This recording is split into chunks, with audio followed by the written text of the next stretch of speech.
Hi, it's me, Anya, and welcome back to Cozy Room Podcast. Hey guys, it's Artie. Welcome back to Cozy Room. Womb, girl. Woo, girl. Hey guys, welcome back to Cozy Room Podcast. My name is Shan. I am the mama of the girls, and this is episode 7, season 18. Good Discernment. It's a good one. Stay tuned. As a parent, you have to be the master at having good discernment for yourself. Find your inner truth and find the truth in people around you. And take notice of who makes you feel comfortable. Take notice of who makes you feel uncomfortable or changes your mood or makes you feel like the world is always bad or feel like something bad is going to happen or it really steals the joy out of a room, right? And the same way we discover that for ourselves, we have to help our children discover that for them. Because we cannot be everywhere our kids are. So we have to teach them on how to find their own discernment. How can you teach your kids good discernment if you don't have any? Let's talk, because it's all about starting with good judgment and then branching off into many other things. Welcome to Cozy One Podcast. Hey guys, I hope that you're enjoying the show. This is Cozy One Podcast, and I just want to let you know that there is show merch. Where? Cozy Room Shop with Teespring. And don't forget to check out the podcast books on lulu.com. Now back to the show. Thank you for tuning in to this one woman show, one woman podcast. My name is Shan, and I am the mom of the girls. And if you would like to know more about me and these podcasts, check out shanbpoddin.com and my TikTok. All right, it's card time, y'all. 2 cards from my table topics stack called Do It Yourself Therapy. And I'm going to share it with you guys, and we're going to continue the episode. All right, first question. Do you do a good job seizing the day? Yes. I am never not doing something. Even when I'm supposed to be relaxing, I'm doing something. It is Christmas, and I am in here recording 5 episodes that I wrote up while I was watching a movie series. That's what I do. Next question. What lie do you keep telling yourself? What lie do I keep telling myself? That it sounds crazy when you say it out loud. Because not saying it out loud, it's kind of like you tell yourself like it can happen, but when you say it out loud, it's like you don't believe it. I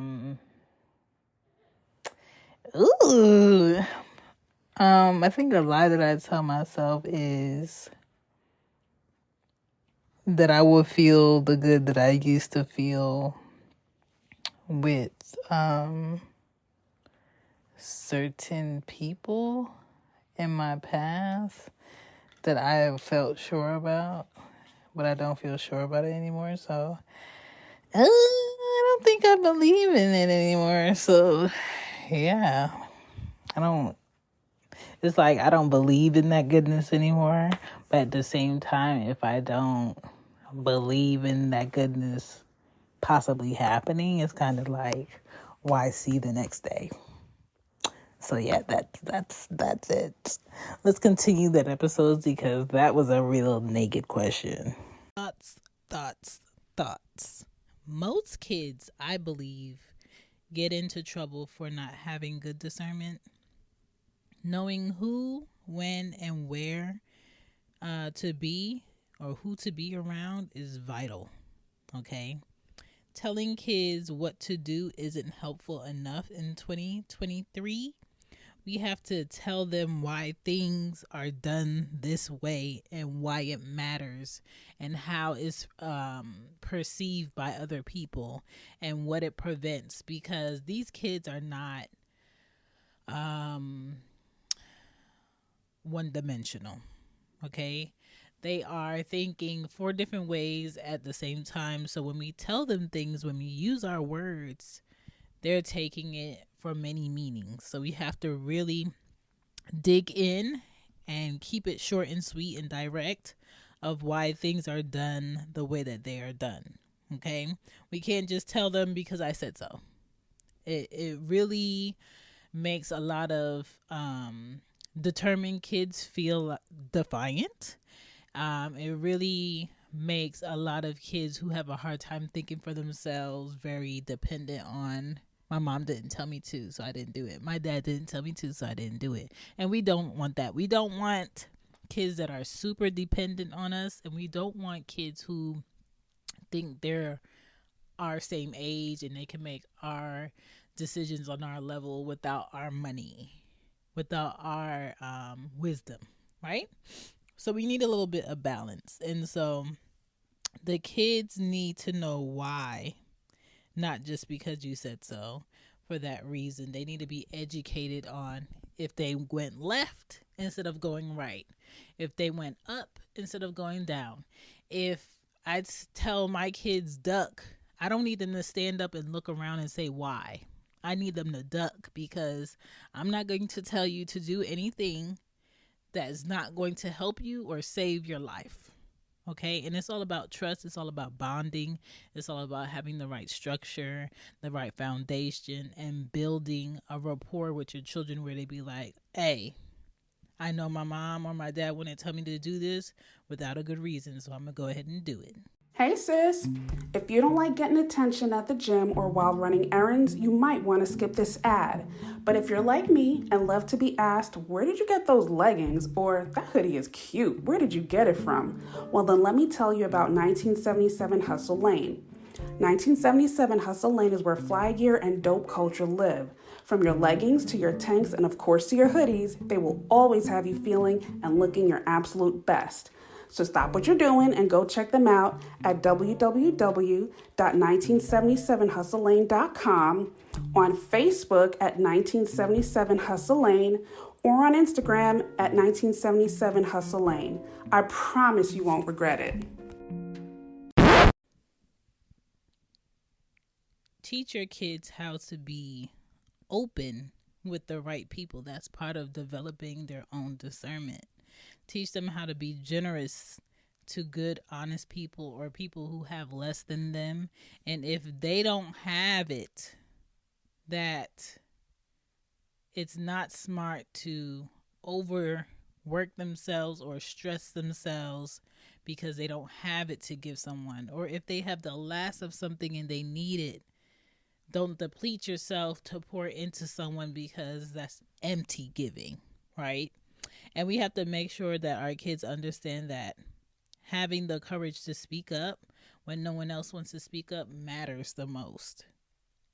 I think when your child has personal goals and priorities, they make a better decision or judgment on what to do with their time, and it lessens their sudden urges to do what what their friends are telling them, or to do what all the other kids are doing, or to go ahead and take it because the last 3 people that took it and went out the store and didn't pay for it didn't get in trouble.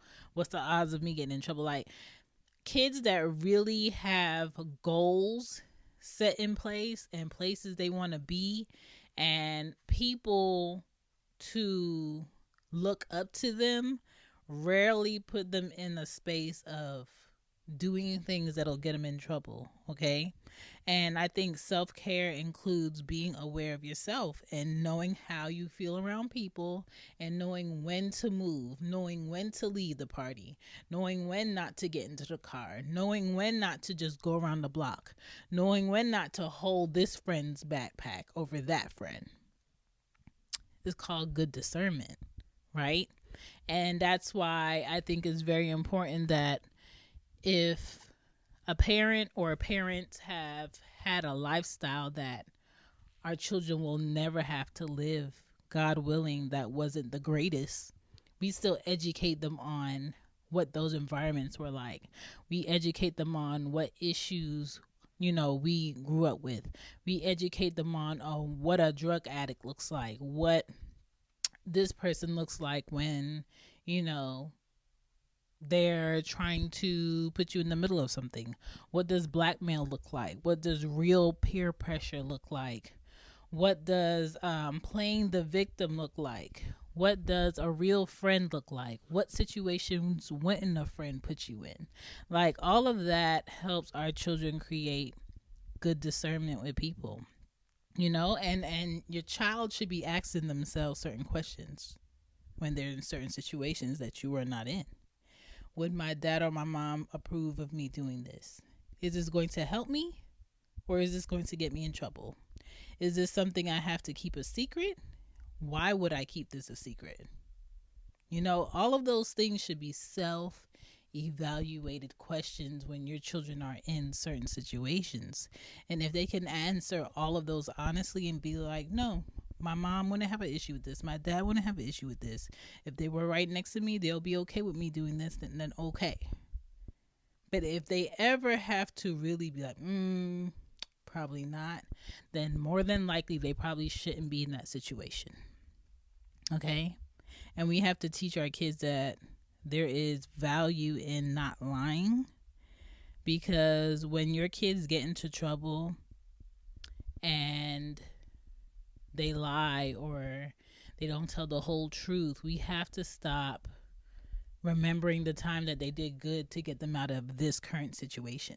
Because a lot of parents will make excuses for their children's current bad behavior because of all of the good that they did in the past, which only makes them grow up to be full adults in their 20s, in their 30s, in their 40s, having bad behaviors, and then looking at the person that they disrespected and say, remember all the good that I did? You're just going to let this one thing right here mess all of that good up?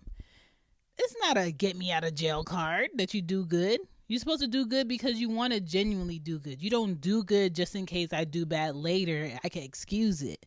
And a lot of adults have that mind frame because no one corrected them as children. No one set those boundaries with them as children. Okay? So when you start lying as a child, when you start lying as a teenager, when you start lying in your early 20s and you look into your parents or your aunt or your uncle or your brother or your sister to get you out of trouble all the time, you're going to lessen that bond. You're going to lessen the trust that these people have with you. And the earlier you teach your children that, the better they're going to be. Pushing boundaries does not strengthen bonds, it weakens bonds. And the earlier your children learn that, the better off they'll be. And this is why when developing good discernment, knowledge will always help. Okay? We have to educate these kids on what is real. The world is outside, it's on TV, it's on phones, and it's on more devices than we could count. And we can't be there all the time and be like, oh, change this. We can't be there all the time and be like, this is not real. In real life, this situation wouldn't happen like this. It would go this way. This will be more violent. This is not outcome that was not on this video, but can be an outcome, you know, all of those things. And so there is not an age range to prep your children for now. In 2023, it's just not there anymore. Because how fast this technology is not, parents are not catching up with, oh, this is the age range they should be around this, or they might see this. That's when I'll talk to them. No, talk to them now. They are one click away from it. They are one swipe away from it. They are one classmate away from seeing, touching, hearing, being around this, okay? Another thing that helps your child build good discernment is building up their self-confidence. Teach them how to do things themselves. Be a good role model. Compliment them on doing what is right without being told to do what is right.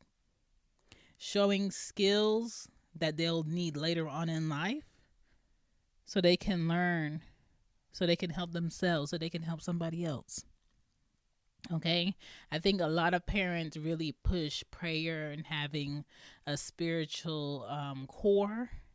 I think that's fine. Okay, I pray out loud all day. I pray when I'm washing dishes. I pray when I'm in the shower. I pray when I'm driving, right? But I think prayer without work is pointless. And I don't care what religion or what spiritual core you have or what your faith is. Prayer without action and practice is pointless. Okay? You can't pray the wrong out your kids. You're going to have to put in some action. Okay? They're going to have to put in some action. They're going to have to want to be better. Parents have to show up and show that they have self-control and boundaries so their kids can be like, okay, if my mom could do it, I could do it. If my dad can do it, I can do it. Because we are older than our children and we should have more experiences than they have. Not necessarily with the same things, but okay, I know at my age I was into this, so let me just prep them for this before they get there. You know, we should know how to choose smarter, how to trust our decisions. We should always choose quality and values that give good longevity. As parents, we should show our kids what they may see, what they might be around, situations that could pop up. What are you going to do? Okay, if you don't have this and this and this, what's the next best thing you can use? You know, what's the next step in this emergency? Okay. Transform the look of your home with big savings at Menards. Window Images faux wood room darkening blinds add a classic design and privacy. They're available in a variety of trendy colors, like oak, gray, or mahogany, to match any decor. Plus, get them trimmed to width for free. Save big money on window treatments at Menards. And don't forget to check out our flyer on Menards.com for all the great deals happening now. Save big money at Menards. Prepare our kids. Talk to your kids. Be active doing things with your kids. Thank you for checking out Cozy Womb Podcast. This podcast is brought to you by Red Circle. If you would love to donate, and I would love that you donated to the show so I could bring you better episodes and more opportunities and resources, the link is in the bio of this show or the show description. This podcast is about parenting and parenting better. And it's a podcast where I come every week to talk to parents or anyone raising a son or a daughter, or just maybe you're raising your siblings. Okay. Thank you for doing that and taking on that task. You can find the link to donate in this episode, and I will check you next Monday. Peace. Bye. Bye.